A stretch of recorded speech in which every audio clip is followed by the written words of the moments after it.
Assalamualaikum warahmatullahi wabarakatuh. Hai anak-anak SMP kelas 7. Jumpa dengan pelajaran IPS yang diajarkan oleh Ibu Dr. Anda Suziarti. Biasa dipanggil dengan Ibu Suzi. Baik anak-anak, IPS terbagi atas 4 sub pelajaran, yaitu ada geografi, ada sejarah, ada ekonomi, ada sosiologi. 3 sub IPS ini barangkali sudah kamu bahas waktu SD. Nah, yang belum barangkali sosiologi. Itu makanya kamu naik kelas, ya, naik tingkatan ke SMP, maka tambahlah pelajaran IPS-nya yaitu sosiologi. Sosiologi itu membahas tentang hubungan antara manusia dengan manusia atau lingkungannya. Bagian itu nanti kita akan bahas pada kesempatan berikutnya. Baik, kita akan mulai membahas materi geografi dengan judul Kondisi Geografi dan Penduduk Indonesia.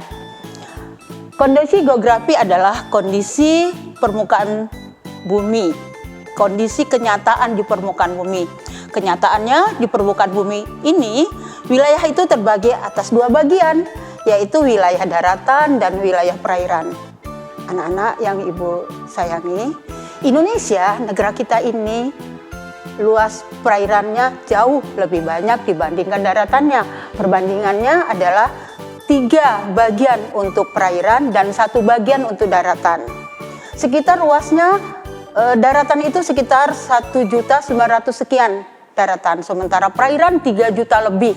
Karena itu Indonesia, negara yang kita cintain ini, maka dijuluki dengan negara maritim. Nenek moyang kita itu dikenal dengan nenek moyang yang mengarungi bahari, ya. Nah, kamu juga pernah kenal waktu di SD ada lagu Nenek Moyangku Orang Pelaut, seperti itu, Nak. Ya. Nah, kembali ke kondisi geografis. Wilayah geografis itu ada tadi daratan dan ada perairan. Sebenarnya 2 bagian itu adalah satu, ya anak-anak. Jika perairan itu airnya surut, maka kelihatanlah daratannya, ya, dasar lautnya. Nah, dasar lautnya itu kan menyatu dengan daratan. Karena itu antara perairan dengan daratan adalah satu kesatuan yang utuh. Itu juga dengan Indonesia, enak ya. Nah, kita bahas satu persatu letak geografis Indonesia terbagi atas 5 letak. 1 letak astronomis, 2 letak geografis, 3 letak geologis, 4 letak kultur historis, 5 letak geomorfologis. Oke? Bisa nyebutkan satu persatu di rumah masing-masing? Nah, kita lanjutkan. Yang pertama, letak astronomis. Coba di rumah anak-anak semuanya ngulang satu persatu kata astronomis, ya. Astronomis itu berasal dari bahasa Latin, berasal dari 2 kata, yaitu astro dan nomi. Nomi atau nomia artinya tentang ilmu perbintangan, ya. Karena letak astronomis terdiri atas 2 garis, yaitu 1 garis bujur, 1 garis lintang. Seperti ini, perhatikan baik-baik gambar yang Ibu gambar. Hampir kayak belajar matematika ya kita anak-anak. Ada lingkaran. Nah, semua kamu tahu ini adalah wilayah, iya benar, kutub utara. Yang ini kutub selatan. Ini garis khatulistiwa atau juga dikenal dengan istilah garis ekuator. Nah, yang garis lintang ini dia sayang ya, garis yang sejajar dengan garis khatulistiwa. Ada di utara, kita sebut dengan istilah lintang utara. Ada di selatan, yang kita sebut dengan lintang selatan. Oke, pinter anak Ibu ya yang di rumah. Nah, ini lintang selatan. 1 bagian lagi, letak astronomis adalah garis bujur. Garis-garis yang menghubungkan kutub utara dengan kutub selatan. Iya, dihubungkan kutub utara dengan kutub selatan. Nah, tergambarlah seperti jaring-jaring derajat. Oke, karena itu garis lintang kita bagi atas 2, lintang utara dan lintang selatan. Sementara garis bujur tadi kita bagi juga atas 2, yakni bujur barat dan bujur timur. Benar. Ya, ini bujur barat atau BB. Kita putar belakangnya karena bumi kan bulat, Nak. Jadi kita sebelah depan bisa, sebelah belakang bisa. Nah, sebelah depannya itu bujur barat, sebaliknya adalah bujur timur. Ini bujur timur.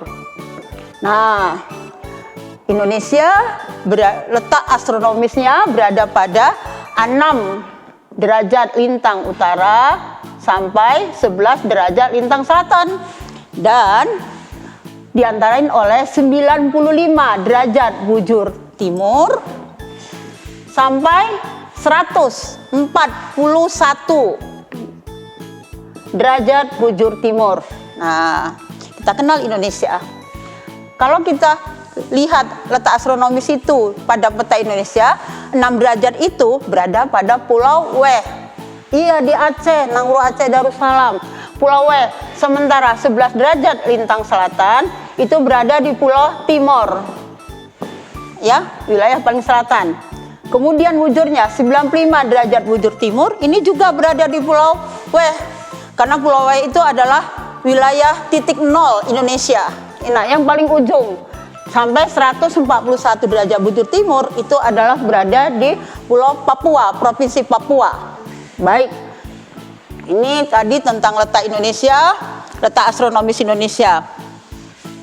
Selanjutnya, letak astronomis itu bisa kamu lihat pada gambar berikut ini.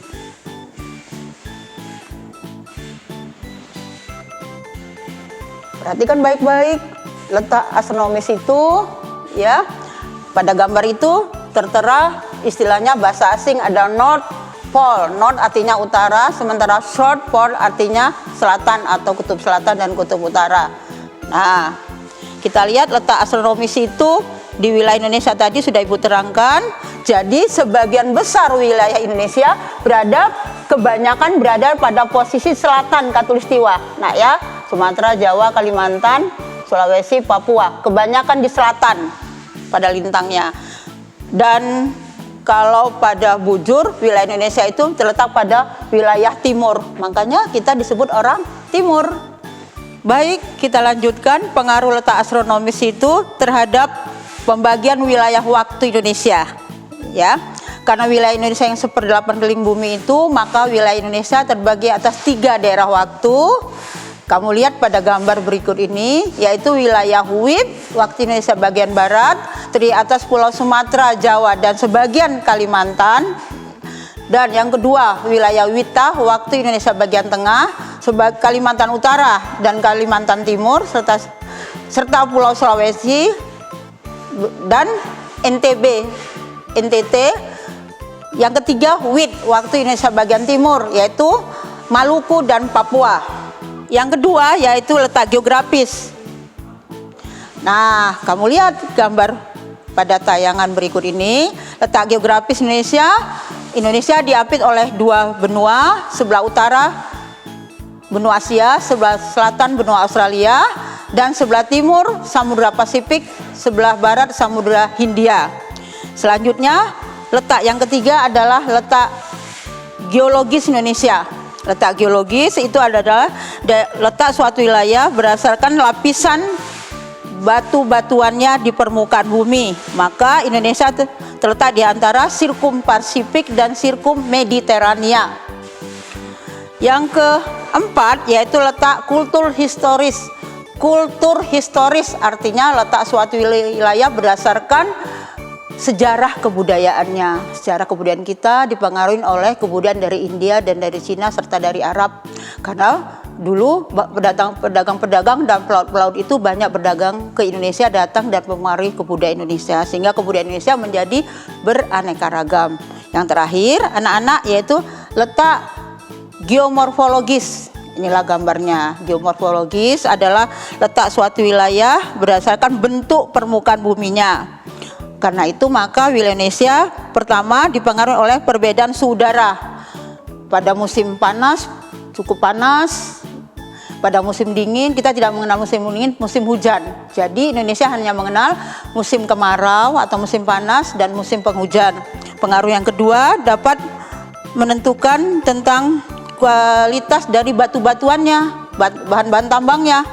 Pengaruh letak geomorfologis yang ketiga adalah menentukan kepadatan penduduk, artinya daerah-daerah yang wilayahnya tidak terlalu panas, tidak terlalu banyak hujannya, dan daerah itu subur, maka penduduknya akan banyak bertempat tinggal di situ. Pengaruh yang keempat yaitu dasar pertimbangan untuk memperhitungkan perencanaan pembangunan bagi pemerintah pada daerah itu. Artinya kalau daerah-daerah itu terdampak oleh bencana alam, maka pemerintah tidak akan menempatkan penduduknya di daerah-daerah terkena bencana alam. Jadi daerah-daerah yang cukup bersahabat dengan manusia, alamnya cukup bersahabat, di situ penduduknya akan bertempat tinggal banyak. Itulah pengaruh letak geomorfologis terhadap keadaan penduduk di Indonesia. Ibu rasa sampai di sini saja tentang materi IPS geografi kita. Nanti kita akan lanjutkan pada pertemuan berikutnya. Sampai sini, Assalamualaikum warahmatullahi wabarakatuh.